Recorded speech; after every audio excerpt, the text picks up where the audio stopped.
बरेली में I love you Mohammad को लेकर हुए विवाद और पुलिस के लाठीचार्ज के बाद सियासी दंगल थमने का नाम नहीं ले रहा है। बरेली जा रहे नगीना सांसद चंद्रशेखर आज़ाद को पुलिस ने हाउस अरेस्ट कर लिया है।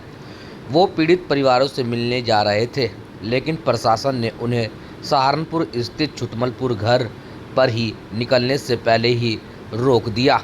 चंद्रशेखर ने योगी सरकार पर निशाना साधा।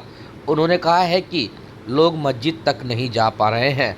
अगर बरेली में मेरे मुस्लिम भाइयों के साथ कुछ गलत नहीं हुआ है, नाइंसाफ़ी नहीं हो रही है। देखिए, बरेली मैं इसलिए जाना चाहता हूं कि 26 तारीख में बरेली के अंदर एक शांतिपूर्ण प्रोटेस्ट हुआ और फिर उसके बाद वहां अराजकता का माहौल बना। कोई भी घटना अचानक नहीं होती है, उसके पीछे किसी ना किसी का दिमाग होता है। अब वो दिमाग उनका है जिन पे आरोप लगे हैं, या वो दिमाग उनका है जिन्होंने आरोप लगाए। इसकी जांच होनी चाहिए। बिना जांच के कोई कार्रवाई नहीं होनी चाहिए। बरेली में 82 से ज्यादा लोगों को जेल भेजा गया है, 2000 से ज्यादा लोगों को मुकदमा लिखा गया है। लोग मस्जिदों तक नहीं जा पा रहे हैं, नमाज नहीं पढ़ पा रहे, अपनी धार्मिक आस्था का प्रयोग नहीं कर पा रहे, लोग अपने हकों का प्रयोग नहीं कर पा रहे, लोग भय के साए में हैं, घरों पे ताले पड़ गए हैं, बुलडोजर चल रहा है, गोलियां मारी जा रही हैं। मुझे नहीं पता कि एक प्रोटेस्ट के बाद इतनी बड़ी कठोर कार्रवाई कहीं हुई होंगी क्या, लेकिन क्योंकि आरोपी मुसलमान हैं, इसलिए शायद गोलियां भी दनादन चल रही है और बुलडोजर भी दनादन चल रहा है।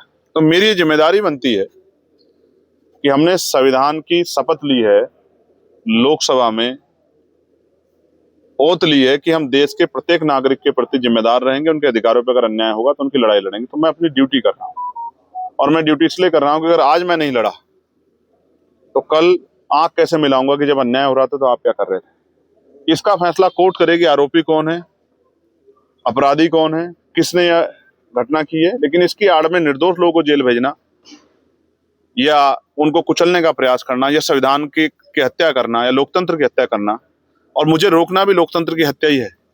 ये कोई बहादुरी का काम नहीं है। मैं मानता अगर सरकार के मंत्री मेरे गेट पे खड़े होकर मुझे रोकते, लेकिन मेरे पुलिस के भाई यहाँ लगाए गए हैं, उनसे मेरी कोई लड़ाई नहीं, क्योंकि वो किसान मजदूर परिवारों के लोग हैं, मिडिल क्लास परिवारों के लोग, और वो तो अपनी नौकरी कर रहे हैं।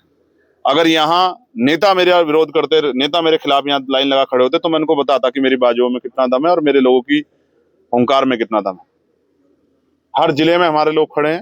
हरिद्वार की हमारी टीम है, यहाँ 100-125 गाड़ियां खड़ी हैं। मेरे लोकसभा क्षेत्र बिजनौर की जो है 100-125 गाड़ियां मेरा इंतजार कर रही है। मुरादाबाद में हमारी जो है 60-70 लोगों की टीम जो है गाड़ियों की खड़ी है, और सितारगंज वाली पूरी बेल्ट पर उत्तराखंड की हमारी टीम खड़ी है। बरेली में 2 जगह हमारे लोग खड़े, वो इंतजार कर रहे हैं कब मैं आके उन पीड़ितों की बात सुनूं। मैं पीड़ितों की बातें तो सुनने जा रहा हूँ, कोई आंदोलन करने तो नहीं जा रहा हूँ, किसी अपराध का हिस्सा बनने नहीं जा रहा हूं। मैं सिर्फ उन पीड़ितों को सुनना चाहता हूँ, जो बता सकूं कि उनके साथ क्या हो रहा है और वहां क्या माहौल है। अगर ये भी अपराध हो गया उत्तर प्रदेश में, तो ये अपराध रोज होगा। मुख्यमंत्री इस बात का ध्यान रखे, क्या तो कानून व्यवस्था अच्छी कर लें, वरना ये अपराध रोज होगा, और इस अपराध को करने के लिए चंद्रशेखर आजाद को कोई नहीं रोक सकता है।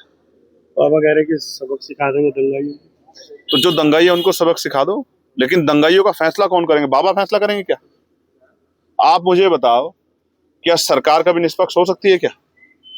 जिस पार्टी की सरकार है, जिस विचार की सरकार है, क्या वो अपने नेता मंत्रियों पर कार्रवाई कर सकती है क्या? कोई एक कार्रवाई सरकार ने की हो तो आप मुझे बता दो। लेकिन विपक्ष से कितने लोगों पर कार्रवाई हुई है, कितनी सरकारी एजेंसियों का दुरुपयोग है, किससे छिपावा नहीं है।